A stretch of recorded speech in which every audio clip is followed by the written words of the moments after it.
Jadi kalau kita salah cerita sama orang itu bukan yang ngasih support atau ngasih motivasi, tapi mereka malah menjerumuskan gitu.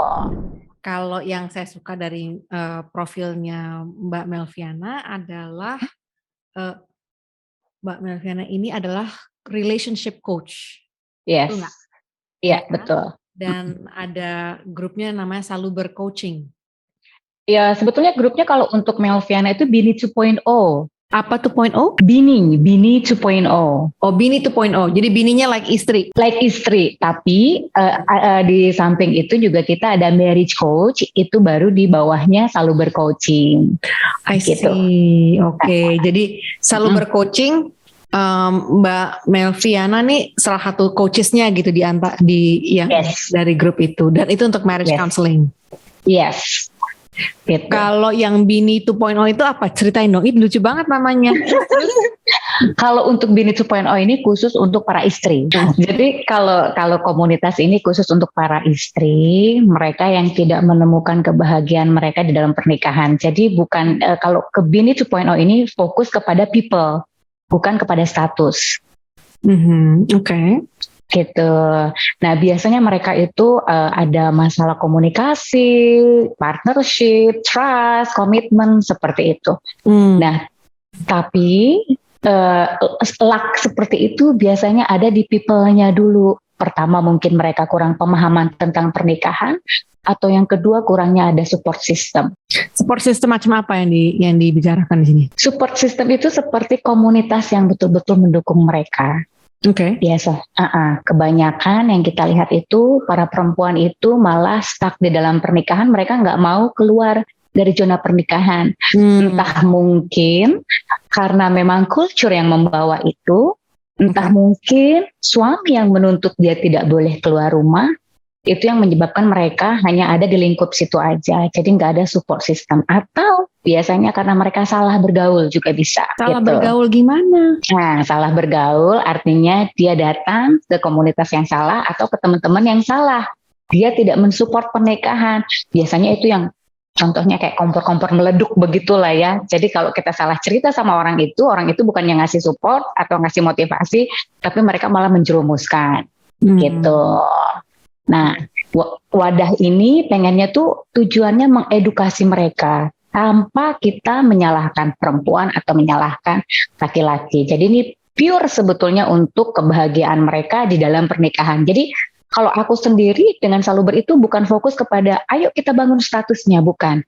Tapi ayo kita bangun manusianya dulu. Supaya status itu kan nanti menyusul. Pernikahan itu akan baik ketika yang mengelolanya juga baik gitu. Kalau seandainya gini ya, di mana kesamaan antara Bini 2.0 dan Saluber Coaching? Karena kalau Saluber Coaching itu kedengarannya ada ya marriage counseling, artinya ada suami dan istri ya. Tapi di mana itu kesamaannya di antara kedua itu? Oke, kalau kesamaannya sama-sama punya misi dan visi. Misi dan misinya adalah mengembangkan si manusianya dulu. Nah, biasanya kalau Bini 2.0 itu dia datang sendiri dengan kesadaran sendiri, gitu. Biasanya dia sudah menyadari dari awal gue nih yang lebih butuh ini coaching ini, gitu. Nah, biasanya itu tidak terlalu berefek besar. Biasanya ya tidak berefek besar kepada pernikahan. Mereka berpikir oh ini masih bisa gue selamatkan nih. Tapi kalau untuk Saluber, ini biasanya mereka berdua sedang kebingungan, stuck, terus mereka berdua sadar kalau ini perlu dibangun. Nah, rata-rata tidak semua laki-laki mau konsultasi, karena private mereka sangat dijaga. Jadi kalau dengan sikap yang seperti itu, yang gini ya, karena ini menarik sekali. Waktu itu saya... dalam pernikahan saya itu memang tuh udah kacau sekali karena itu banyak sekali kekerasan ya. Sebelum daripada kita ngomong kekerasan fisik ya. Jadi itu saya ini penyintas KDRT Mbak. Nah jadi tapi sebelum daripada kita ngomong mengenai kekerasan fisik itu ada banyak sekali emotional abuse. Banyak sekali itu sudah dalam sekali emotional abuse-nya. Dan saya tuh benar-benar mencoba untuk mempertahankan pernikahan. Dan salah satu hal yang saya bicarakan ke suami adalah mantan suami itu untuk pada saat itu suami ya, coba kita nih apakah kita menggunakan marriage counseling? Memang sikapnya tuh seperti kayak itu lu cuman mau pembenaran. Yes. Pembenaran bahwa lu kayaknya minta ada yang nolongin lu dan ngebelain lu dalam point of view lu di relationship ini. Padahal sih paling nanti kita ketemu sama marriage counselor, dia bilang Yes. akan dia bilangnya hal-hal yang sebenarnya gue ngomongin juga gitu. Dia bilang. Dan cuman lu mau dengerin kalau seninya ngomong orang lain gitu. Jadi pokoknya itu udah secara prinsip yang selalu diulang-ulang. Nggak pernah sekalipun akhirnya kita tuh dalam pernikahan kita itu dan ketika sudah parah-parahnya itu pun nggak mau untuk ya apalagi pas lagi parah-parahnya ya, yang sebelum sampai parah aja juga nggak mau terbuka gitu kan. Dan ini menarik sekali bahwa ada resource seperti ini karena jujur memang kalau seandainya kita ngomong mengenai counseling atau untuk marriage therapy gitu kan memang jodoh-jodohan. Pertama jodoh-jodohan cocok apa enggak sama terapisnya ya. Apalagi kalau seandainya seleksinya sedikit belum tentu ada. Yes. Iya kan? Jadi challenges-nya makin meningkat-ningkat nih. Syukur-syukur kalau seandainya si suami itu mengatakan, "Oke, ayo kita ketemu sama terapis." Sekarang siapa? Biasanya umumnya orang ketemu sama orang yang dianggap bijak dalam keluarga atau orang yang ada unsur kayak semacam imam dalam agama ya. Karena nggak ada opsi lain. Betul. Gitu kan. Jadi itu yang celakanya. Jadi sekarang ini saya tuh waktu kemarin ngelihat profilnya Mbak Melviana, seneng banget saya itu bahwa ada resource ini. Dan di Janda Bercanda itu tuh satu hal yang sangat penting. Kita tuh selalu mau ngomongin mengenai apa aja sih opsi-opsi yang ada untuk resources yang ada. Karena banyak juga Mbak yang dengerin podcast Janda Bercanda, Janda on the way. Janda-janda yang lagi dengerin. Yang janda on the way. Bukan yang ya bahkan yang happily married sekalipun juga mereka mendengarkan kalau suatu hari nanti suami mereka meninggal atau apa, karena banyak sekali di acara ini juga dibahas mengenai persiapan kalau untuk nanti suatu hari menjadi sendiri gitu ya. Yes, betul.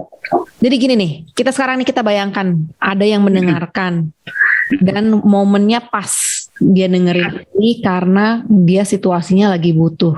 Kemana dia cari bantuan untuk marriage therapy? Sebelum kita jump lebih jauh lagi, aku mau menerangkan beberapa perbedaan antara konselor dengan coaching. Nah, aku sendiri dengan suami, kebetulan aku dengan suami sebagai coach di marriage coaching itu, kita adalah coaching, bukan konsultan, konseling bukan. Kita adalah coaching.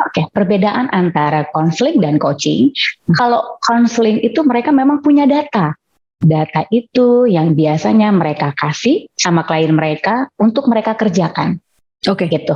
Jadi data ini sudah di-resource loh, dan ini cocok.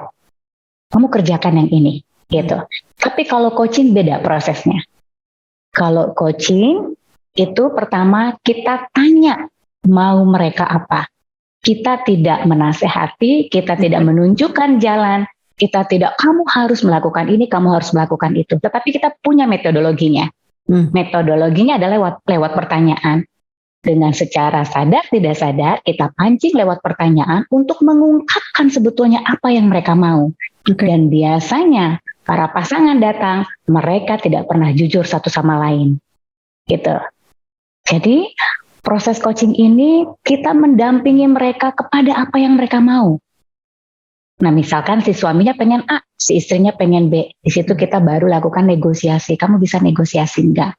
Lihat beberapa hal yang bisa kalian kerjakan bersama atau tidak. Nah, ketika mereka di sesi pertama, aku pengen A, terus sepakat nih suami istri, aku juga pengen A.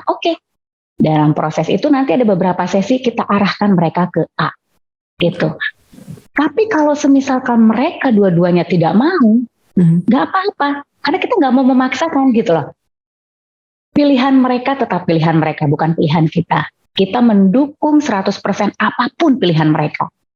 Tetapi proses coaching ini berfokus ke masa depan. Contoh gini, aku pengen cerai aja Mbak sama dia Mbak. Misalkan mereka udah sepakat, ya udahlah di sesi kedua cerai. Oke, setelah cerai ini masa depan apa yang sudah kamu siapkan? Sudah disiapkan belum masa depannya? Karena kalian berdua harus be a partner, apalagi kalau sudah punya anak.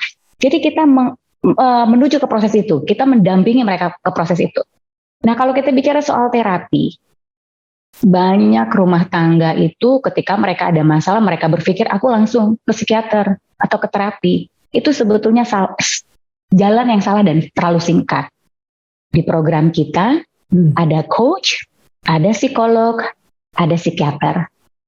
Tidak boleh dalam pernikahan, even itu katanya abuse, tapi kita tidak melihat secara data, secara saksi itu betul atau abuse, mereka langsung mengundang atau membawa pasangannya ke psikiater.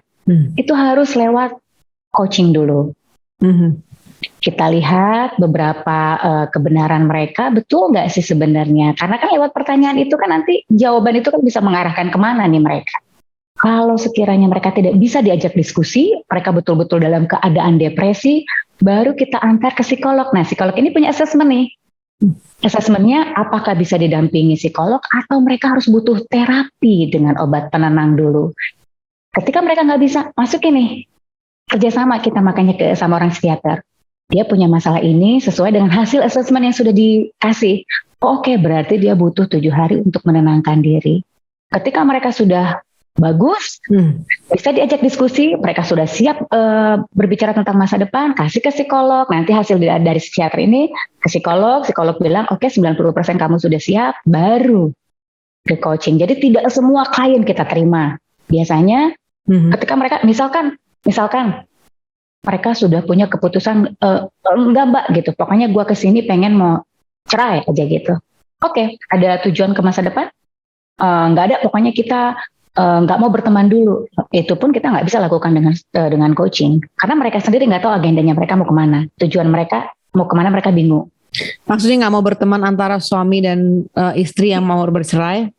Yes, gitu. Ini umumnya karena ada anak-anak. Biasanya ego. Bukan karena maksudnya karena ada anak-anak mereka mengatakan mau berteman apa enggak. Karena kan kalau sendiri nggak ada anak artinya keputusannya lebih gampang ya, bahwa mereka bisa jadi single lagi, nggak perlu untuk berkawan lagi. Saya ngerti fokusnya daripada coachingnya Mbak Melvi. Yes. Kalau Mbak Melvi sekarang nih ada orang yang dengerin. Mereka nih nggak tahu nih apakah sih first stepnya nih, mereka udah dengerin, mungkin mereka nggak punya akses ke Mbak Melvi atau another coach yang seperti Mbak Melvi. Kenapa saya ngomong seperti itu, walaupun saya sudah memperkenalkan nih Mbak Melvi, tapi mereka mendengarkan masih pasif, mendengarkannya dari podcast. Karena mereka mungkin dalam situasi rumah tangga yang sangat tegang, bahwa untuk meminta tolong untuk ke coach aja itu sudah resiko bahaya untuk hidup mereka. Karena saya pernah dalam posisi itu. Apa nasihat yang Mbak Melvi akan berikan kepada dia? Ya, pertama, cari komunitas. Itu harus. Perempuan di dalam pernikahan, kalau tidak punya komunitas yang kuat, dia akan cepat die, dia akan cepat kering. Ibaratnya kita bilang seperti itu. Cari komunitas yang mendukung. Karena dulu pun aku sempat jadi janda selama 5 tahun. Selama 6 tahun baru aku ketemu lagi dengan suamiku ini. Semua hal I don't care. Tapi yang sering yang sering buat aku tersinggung itu ketika mereka blaming. Blaming. Oke. Yes. Dan aku coba avoiding, tapi aku kok malah terbawa pikiran ketika mereka menganggap lu janda. Gitu kan? Yang ngomong gitu siapa Mbak? Ke Mbak? Banyak. Di tempat pekerjaan pun akan menjadi satu perbandingan. Oh iya si Melvin mah janda gitu kan. Di bapak kos dulu, Melvin janda. So I keep thinking kan, aku berpikir begini, so what gitu kalau saya janda. Dulu aku ya kepikiran, tapi lama-lama but so what? Justru di situ aku menunjukkan value-ku. Ibaratnya begini, oke, aku janda. Itu hanya status, apakah mengurangi value-ku? Enggak. And then at the time, aku mencari komunitas, at least dulu tidak ada yang namanya seks janda bercanda, itu 6 tahun yang lalu tuh gak ada ya kan? Tapi kita cari perempuan yang mau terima kita dengan status janda atau mereka juga janda. Okay. Terkadang dengan kita memotivasi orang lain, itu kayak kita melempar bola bekel, balik lagi ke kita motivasinya gitu loh. Okay. Jadi circle itu yang harus kita cari. Nah, kalau misalkan kita susah nyari coach, susah nyari counseling, atau kita susah nyari seseorang yang bisa bantu lah ya dalam pernikahan.